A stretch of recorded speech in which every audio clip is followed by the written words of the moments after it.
जय गुरु जी, शुक्राना गुरु जी, अनंतम कोटि कोटि शुक्राना। गुरु जी का सत्संग शुरू करने से पहले हम मंत्र जाप बोलेंगे। ओम नमः शिवाय, शिव जी सदा सहाय। ओम नमः शिवाय, गुरु जी सदा सहाय। तो संगत जी, ये जो सत्संग है बहुत ही प्यारा सत्संग है।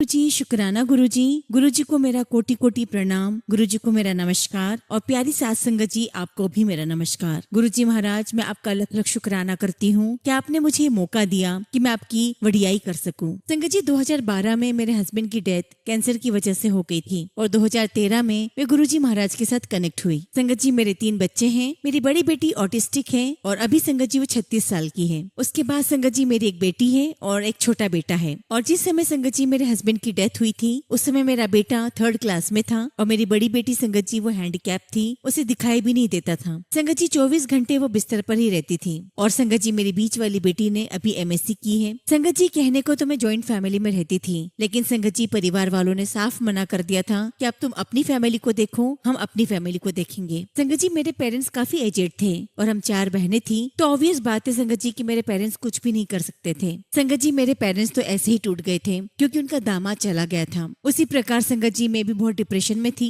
और संगत जी मेरे बच्चों के पापा चले गए थे और बच्चों ने देखा कि परिवार वालों ने कैसा बिहेव किया है। ये सब कुछ देखकर संगत जी मेरे बच्चे भी डिप्रेशन में चले गए थे। संगत जी, मेरे बच्चे कहने लगे कि मम्मी अब हम भगवान को नहीं मानेंगे, क्योंकि हमने देखा है कि पापा बहुत भगवान को मानते थे और आप भी भगवान को बहुत मानती हो, लेकिन आज हमारे साथ क्या हो गया है, इसलिए आज के बाद हम भगवान को नहीं मानेंगे। और संगत जी मेरे बच्चों ने पूरा मंदिर डिस्ट्रॉय कर दिया। और संगत जी मेरे बच्चों को कोई प्रसाद भी देता था तो साफ मना कर देते थे कि नहीं, हम प्रसाद नहीं खाएंगे। इस प्रकार संगत जी कुछ 2-3 महीने निकले। संगत जी मेरे पेरेंट्स दिल्ली में रहते हैं, तो संगत जी दिल्ली में उनसे किसी ने कहा कि बच्चे कैसे हैं। तब संगत जी मेरे पेरेंट्स ने बताया कि मेरे बच्चे बिल्कुल भी ठीक हालत में नहीं हैं। और संगत जी मेरे पेरेंट्स को देखते हुए वो जो अंकल थे उनके पड़ोसियों ने कहा कि आप इनको बड़े मंदिर लेकर जाओ, आप इनको गुरु जी के मंदिर लेकर जाओ, इनको बहुत फर्क पड़ेगा। उस समय संगत जी मैं अपनी हैंडीकैप बेटी के साथ हरिद्वार में थी और मेरी बीच वाली बेटी और मेरा छोटा बेटा मम्मी पापा के पास दिल्ली में थे। तो एक दिन की बात है संगत जी, मेरे पापा ने मेरे दोनों बच्चों से कहा कि चलो बच्चों, हम गुरु जी के बड़े मंदिर चलते हैं। संगत जी, जैसा कि मैंने बताया, मेरे दोनों बच्चे भगवान से, ईश्वर से नाराज थे, तो उन्होंने अपने नाना जी को साफ मना कर दिया कि नाना जी हम कोई भी मंदिर नहीं जाएंगे। संगत जी, मेरे पापा ने बहुत बार बोला कि एक बार चलते हैं, वहाँ का लंगर प्रसाद खाकर आते हैं, आप सबको बहुत फर्क पड़ेगा। तो मेरे बच्चे कहने लगे कि नाना जी हम कहीं का भी प्रसाद नहीं खाते। तब संगत जी मैंने बच्चों को समझाया कि बेटा आप लोग ऐसा करो कि आप ये समझ कर जाओ कि आप किसी होटल में खाना खाने जा रहे हैं, लेकिन एक बार चले जाओ। मैंने उन्हें समझाया कि बेटा ऐसा मान लो कि आप लोग आउटिंग पर गए हो और वैसे भी मेहरौली की तरफ थोड़ी हवा वगैरह अच्छी है, तुम उधर चले जाओ, कोई बात नहीं। खैर संगत जी, मेरे बच्चे मेरे पापा के साथ चले गए बड़े मंदिर। वहाँ पर मेरे बच्चों ने लंगर प्रसाद लिया और जब वो घर पर आए संगत जी, तो मैंने उनसे पूछा कि बताओ बेटा आपको कैसा लगा। संगत जी, मेरे बच्चे कहने लगे कि मम्मी हमें तो ऐसा कुछ फील नहीं हुआ, सब कुछ नॉर्मली लगा। लेकिन वो मुझे कहने लगे कि हाँ मम्मी, जब हम लोग लंगर प्रसाद कर रहे थे तो हमारे सामने जो आंटी बैठी थी वो हमें बार बार कह रही थी कि तुम लोग बहुत ब्लेस्ड हो, क्योंकि तुम्हारी हर रोटी प्रसाद में ओम की ब्लेसिंग्स हैं। फिर संगत जी मैंने उनसे पूछा कि तुम लोगों ने और क्या देखा, तो मुझे बच्चे कहने लगे कि मम्मी हमने वहाँ देखा कि सभी लोग बहुत सज धज कर आए थे, हमें नहीं लग रहा था कि कोई मंदिर आया है। संगत जी, मेरे बच्चों को ऐसा लगा कि जैसे सब लोग पार्टी में आए हैं। संगत जी, वो तो गुरु जी महाराज की महिमा थी कि गुरु जी को मेरे बच्चों को अच्छा फील करवाना था, खुश फील करवाना था। ये गुरु जी महाराज की कृपा थी कि उन्होंने देखा कि बच्चे बहुत उदास मन के साथ आ रहे हैं, तो मेरे गुरुजी महाराज ने उन्हें खुश करने के लिए खुशनुमा माहौल बना रखा था। उस समय संगत जी मेरी बीच वाली बेटी हंसराज कॉलेज में पढ़ा करती थी, तो संगत जी उसने कॉलेज में जाकर अपनी फ्रेंड्स के साथ डिस्कस किया कि कल मैं बड़े मंदिर गई थी और वहाँ पर मेरे रोटी प्रसाद में ओम बना हुआ था। संगत जी, बच्चे नादान थे, बच्चों ने कहा कि अरे वो तो तेरी रोटी प्रसाद में हाथ से ओम बनाया गया होगा। अब संगत जी बात आई गई हो गई और एक दिन संगत जी मेरी बेटी ने नेवी में जॉब के लिए अपना फॉर्म फिल किया था। तो जब संगत जी मेरी बेटी बड़े मंदिर की दर्शन करके आई थी, विद इन ए वीक संगत जी उसके पास कॉल लेटर आ जाता है कि आप बेंगलोर एग्जाम देने के लिए आओ। और संगत जी मेरी बेटी बहुत खुश, वो बार बार यही कहने लगी कि मम्मी मुझे तो विश्वास ही नहीं था, देखो मेरा तो कॉल लेटर आ गया। अब संगत जी ये बात मैंने अपने रिश्तेदारों को बताई कि मेरी बेटी को नेवी से कॉल आया है। संगत जी मेरे रिश्तेदार मुझे कहने लगे कि नहीं नहीं नहीं, ऐसा हो ही नहीं सकता, नेवी से ऐसे कोई कॉल नहीं आते, ये तो कोई फ्रॉड होगा, तू एक काम कर अपनी बेटी को बेंगलोर मत भेज। तो संगत जी मैंने उन्हें बताया कि मेरे पास तो सरकारी टिकट है बेंगलोर जाने के लिए मेरी बेटी के नाम का। तो वो लोग कहने लगे कि चल ठीक है, देख ले एक बार भेज के। और संगत जी मेरी बेटी मुझसे कहने लगी कि मम्मा जॉब तो मिलने से रही, इसलिए मैं तो नहीं जाती। तो संगत जी मैंने उससे कहा कि कोई बात नहीं बेटा, अगर आपको जॉब नहीं भी मिलती है तो कम से कम आपको एक्सपीरियंस तो हो जाएगा वहाँ जाकर। और मैंने उससे कहा कि वैसे भी बेटा तुम काफी दिनों से परेशान चल रही हो, तुम्हारा मूड भी ठीक नहीं है, तुम्हारी एक आउटिंग हो जाएगी, तुम्हें अच्छा लगेगा, कोई बात नहीं तुम चली जाओ। संगत जी जब मेरी बेटी बड़े मंदिर गई थी तो वहाँ से गुरुजी का एक छोटा सा पॉकेट स्वरूप लेकर आई थी। और संगत जी उसने गुरुजी का पॉकेट स्वरूप लाकर मंदिर में रख दिया था।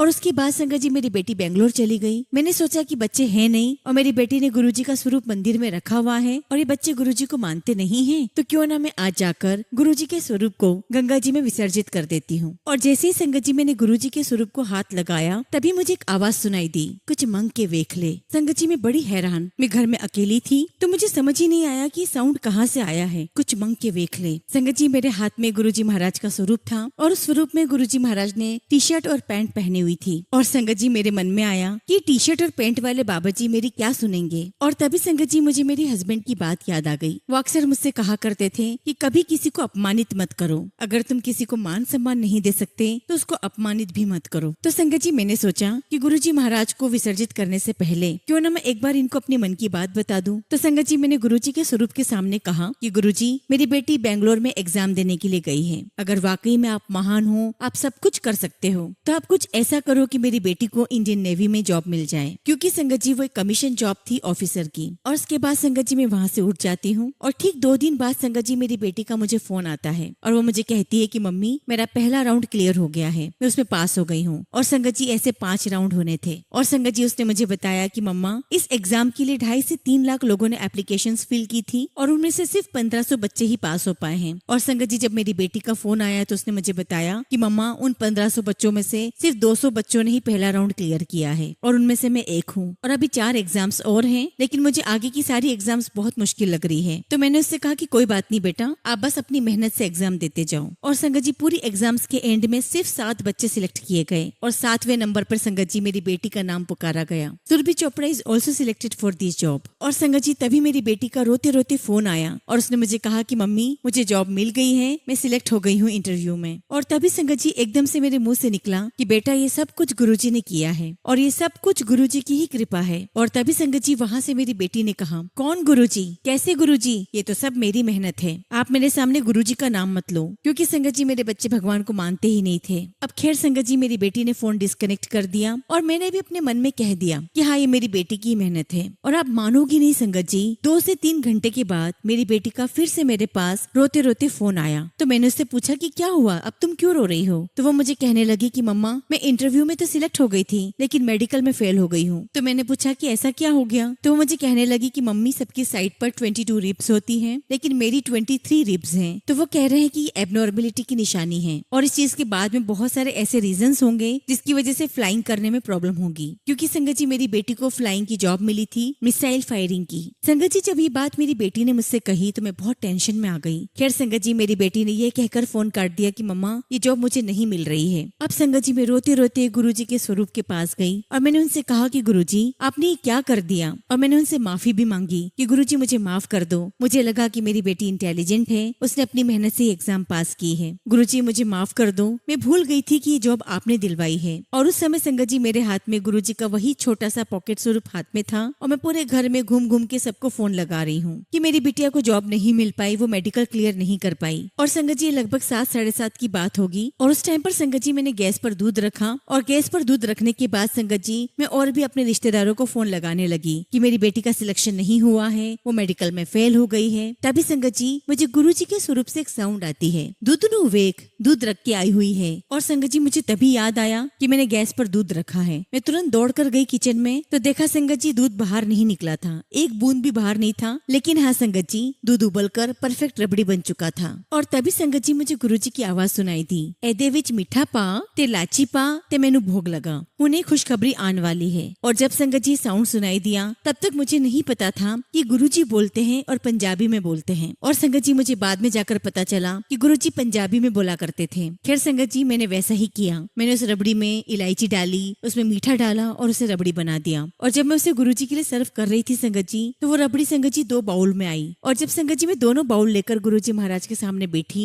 तो मैंने गुरुजी से कहा कि गुरुजी, ये एक बाउल तो मैं आपको भोग लगा रही हूँ, लेकिन एक बाउल में और रबड़ी है, अगर आप मुझे आज्ञा दें तो क्या मैं बजरंगबली जी को भी भोग लगा लूं? उस समय संगत जी मेरे पास कोई फोटो तो थी नहीं घर पे, तो मैंने गुरुजी के स्वरूप के सामने एक बाउल रबड़ी का भोग लगाया और अपने मोबाइल पर मैंने बजरंगबली का फोटो निकाला और उनके सामने भोग लगा दिया। और संगत जी जैसे ही भोग लगाकर उठी वैसे ही मेरी बिटिया का फोन आ गया। संगत जी लगभग 11 साढ़े 11 बज रही थी। वो मुझे कहने लगी कि मम्मी, मेरा एग्जाम में सिलेक्शन हो चुका है, मुझे जॉब मिल गई है और मैंने मेडिकल भी पास कर लिया है। उसने मुझे बताया संगत जी कि मम्मी उसके बाद मैं हॉस्पिटल गई थी, वहाँ पर मेरे 2-3 टेस्ट और हुए और मुझे डॉक्टर ने पेपर पर लिख कर दे दिया कि this is not the sign of abnormality. और जब मैंने सेंटर पे दिखाया तो मेरा सिलेक्शन हो गया। और जब संगत जी मैंने ऐसा सुना तो मैंने अपनी बेटी से कहा कि जॉब 100% तुझे गुरुजी महाराज की कृपा से ही प्राप्त हुई है। लेकिन संगत जी मेरी बेटी ने वही कहा कि मैं किसी भी गुरु को नहीं मानती हूँ। लेकिन संगत जी उस दिन के बाद से मेरा विश्वास गुरुजी महाराज में अटूट हो गया। और संगत जी गुरुजी महाराज ने उस दिन से जो हमारा हाथ पकड़ा